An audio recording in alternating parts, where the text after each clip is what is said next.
Bismillahirrahmanirrahim. Assalamualaikum warahmatullahi wabarakatuh.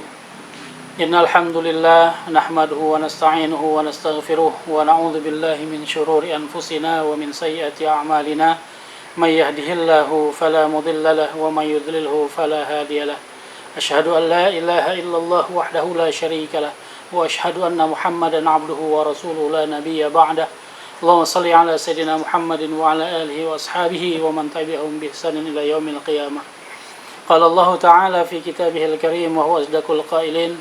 A'udzu billahi minasy syaithanir rajim. Bismillahirrahmanirrahim. Syahrul Ramadan alladzi unzila fihi al-Qur'an hudan lin-nasi wa bayyinatin minal huda wal furqan. Sadaqallahul azim wa sadaqan nabiyil karim wa nahnu ala dzalika minasy syahidin wasyakirin. Amma ba'd. Ayah bunda, anak-anakku yang saya hormati, marilah kita bersyukur kepada Allah Subhanahu wa Ta'ala karena sampai saat ini kita masih diberikan umur yang panjang, masih bisa menghirup udara yang ke-10 dari bulan suci Ramadan yang kita tunggu-tunggu selama ini. Salawat beriringan salam marilah kita aturkan kepada baginda kita Nabi besar Muhammad sallallahu alaihi wasallam. Tanpa perjuangan beliau maka umat manusia tidak akan bisa keluar dari zaman kegelapan, zaman kejahilian, sehingga menuju zaman yang terang benderang penuh dengan ilmu pengetahuan seperti yang kita rasakan pada saat ini.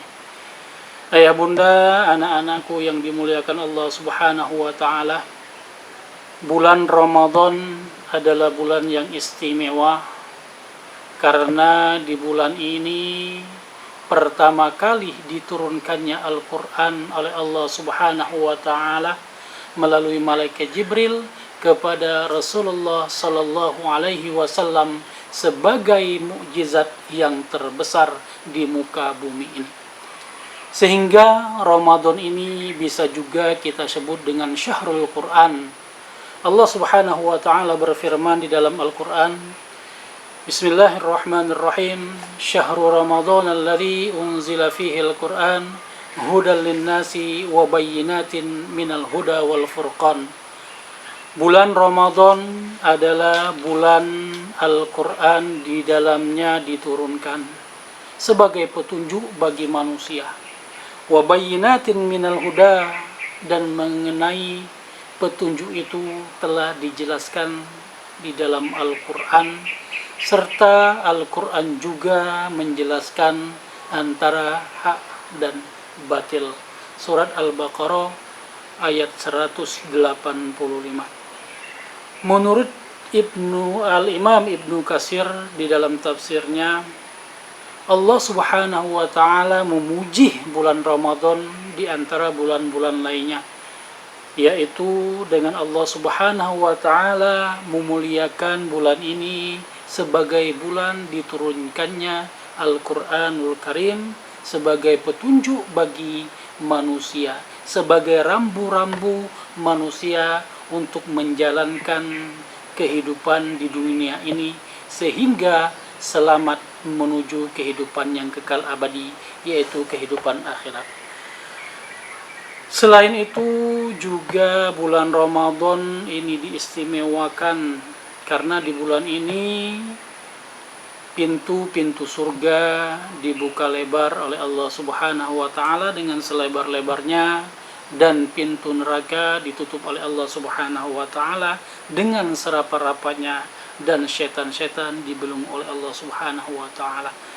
Ini sesuai dengan sebuah hadis yang disabdakan oleh Rasulullah sallallahu alaihi wasallam, "Idza jaa Ramadan futihat abwabal jannah wa ghuliqat abwaban nar wa safadat asyayatin."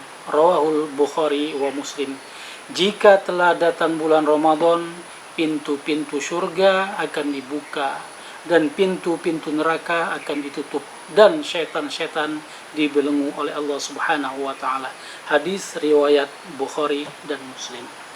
Dan makna dari pintu-pintu surga dibuka itu ialah masuknya di bulan ini pintu taubat dibuka selebar-lebarnya oleh Allah Subhanahu wa taala bagi orang-orang yang pada bulan-bulan yang lalu sering membuat maksiat. Pintu tawakal kepada Allah dibuka, pintu syukur, pintu ridho, pintu ikhlas, pintu cinta dan peduli sesama manusia itu dibuka lebar-lebar oleh Allah Subhanahu wa taala. Itu makna dari pintu-pintu itu dibuka oleh Allah Subhanahu wa taala. Kemudian makna dari pintu-pintu neraka ditutup adalah merujuk pada upaya manusia untuk menutup pintu maksiat dan syahwat yang mungkin di 11 bulan sebelumnya kemaksiatan, kemudian syahwat manusia tidak bisa dikendalikan. Kemudian yang terakhir, makna dari setan-setan itu dibelenggu adalah lebih daripada usaha manusia untuk memenjarakan perilaku-perilaku setan yang ada pada dirinya. Anak-anakku, ayah bunda yang dirahmati Allah Subhanahu wa taala, maka di bulan yang penuh barokah ini, di bulan pintu-pintu kebaikan dibuka oleh Allah Subhanahu wa taala, mari kita kejar keberkahan-keberkahan yang ada di dalam bulan suci Ramadan ini dengan perbuatan-perbuatan, dengan ibadah-ibadah yang telah dianjurkan oleh Allah Subhanahu wa taala dan dianjurkan oleh Nabi besar Muhammad sallallahu alaihi wasallam. Dan anjuran ibadah yang paling bisa kita katakan paling utama di bulan suci ini yaitu dengan membaca Al-Qur'an. Karena seperti yang saya katakan tadi bahwasanya bulan Ramadan bisa juga dikatakan bulannya Al-Qur'an. Anak-anakku, ayah bunda yang saya hormati, ada begitu banyak keutamaan-keutamaan di dalam kita mengaji, mengkaji, membaca Al-Qur'anul Karim. Di antara keutamaan-keutamaan sebagaimana yang telah disabdakan Rasulullah sallallahu alaihi wasallam, yaitu hadis yang diriwayatkan oleh Abdullah bin Mas'ud. An Abdullah bin Mas'ud radhiyallahu anhu qala Rasulullah sallallahu alaihi wasallam, man qara'a harfan min kitabillahi falahu bihi hasanah wal hasanatu bi asyri amsalihah la aqulu alif lam mim harfun walakin alifun harfun lamun harfun wa mimun harfun. Artinya Abdullah bin Mas'ud radhiyallahu anhu berkata, sesungguhnya Rasulullah sallallahu alaihi wasallam pernah bersabda, barang siapa yang membaca kitab Allah Al-Qur'an, maka baginya satu kebaikan, dan satu kebaikan itu akan dilipatkan menjadi 10 kebaikan sepertinya. Saya tidak mengatakan, kata Rasulullah, alif lam mim itu harfun, tetapi alif itu harfun, lam itu harfun, wa mimun itu harfun.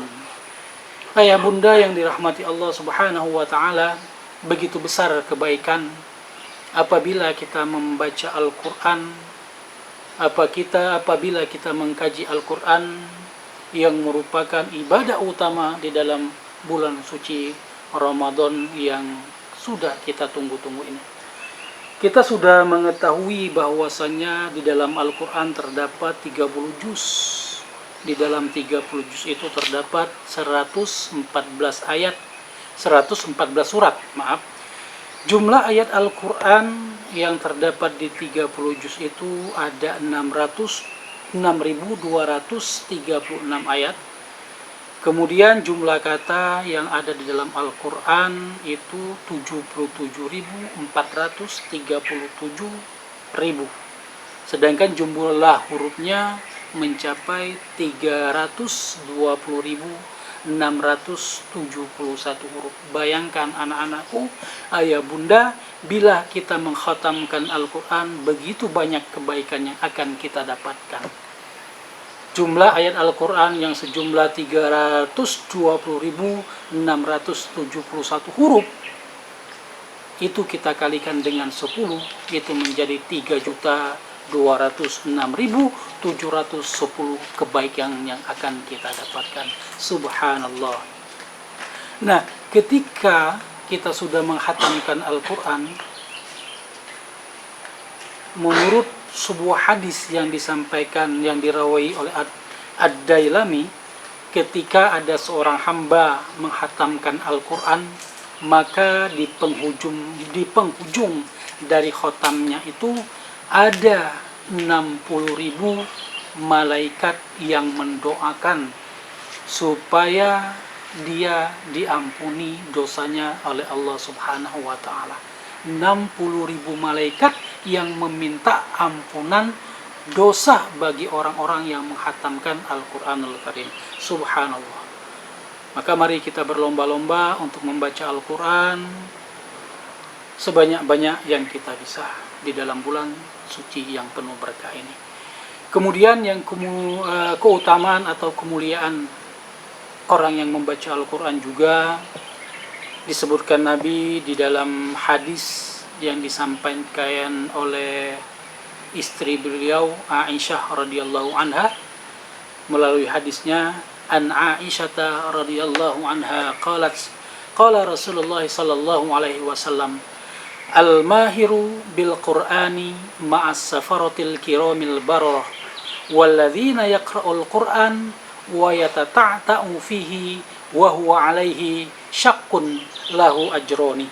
Yang artinya Aisyah radhiyallahu anha meriwayatkan bahwa Rasulullah sallallahu alaihi wasallam pernah bersabda, seseorang yang lancar membaca Al-Quran maka akan bersama para malaikat yang mulia dan senantiasa selalu taat kepada Allah Subhanahu wa ta'ala.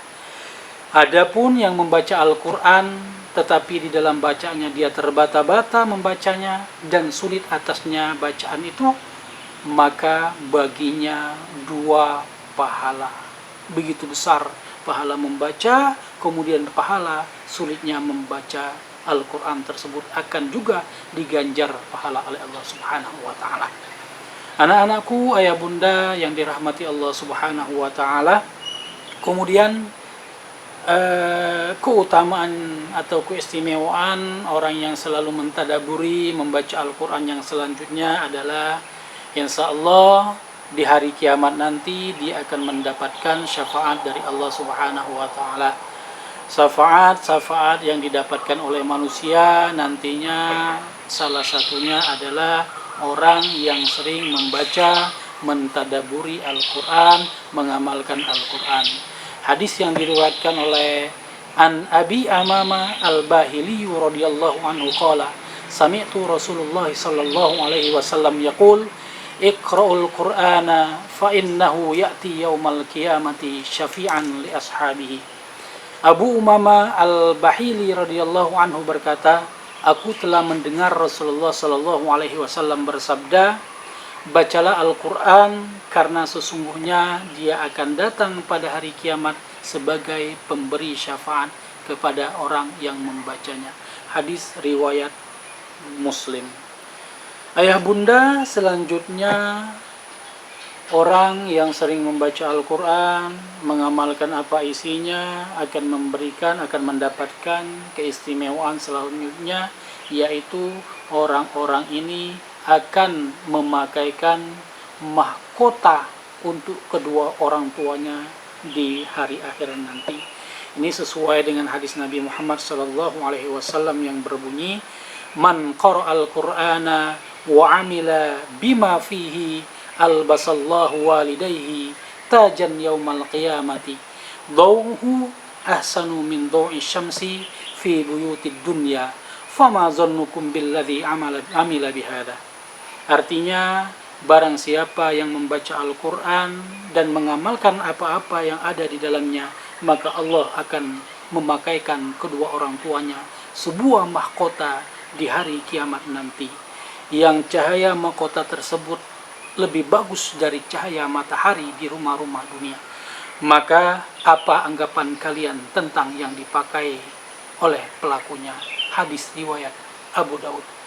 Ayah bunda, sungguh ironis pada zaman sekarang ada orang tua yang berlomba-lomba untuk memprivatkan, untuk mengeleskan anaknya bermacam-macam privat, ada yang bahasa Inggris, ada yang matematika, ada yang kimia, ada yang fisika. Mereka tanpa sedikit halangan pun untuk mengeluarkan biaya yang begitu besar.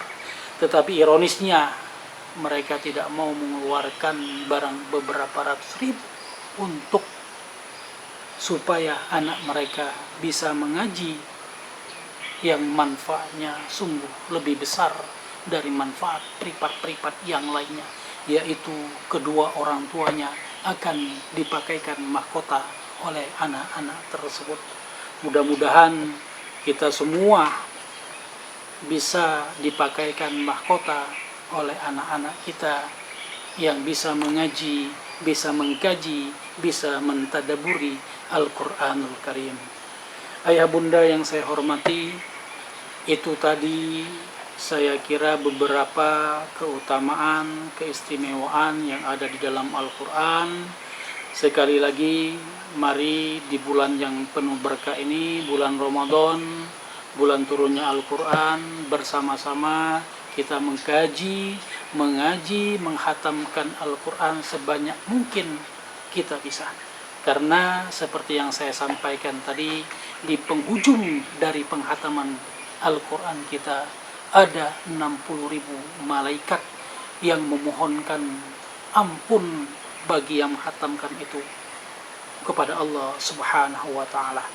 Mudah-mudahan kita semua bisa menjalankan Ramadan bulan yang suci ini dengan penuh hikmah, dengan penuh kesabaran, dengan penuh kesemangatan, dan kita berdoa semoga COVID-19 yang sekarang masih mewabah di kota yang kita cintai ini, dengan adanya bulan Ramadan, mudah-mudahan diangkat penyakitnya ini oleh Allah Subhanahu wa Ta'ala.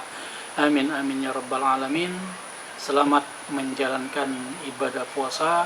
Mudah-mudahan puasa kita yang kemarin sudah kita jalankan, dan puasa kita yang akan datang diterima oleh Allah Subhanahu wa Ta'ala. Kurang lebihnya saya mohon maaf kalau ada kata-kata saya yang itu murni dari saya sebagai seorang hamba Allah Subhanahu wa Ta'ala yang tidak luput akan dari dosa dan salah. Dan kalau ada kata-kata yang benar itu murni dari Allah Subhanahu wa Ta'ala. Billahi taufiq wal hidayah. Assalamualaikum warahmatullahi wabarakatuh.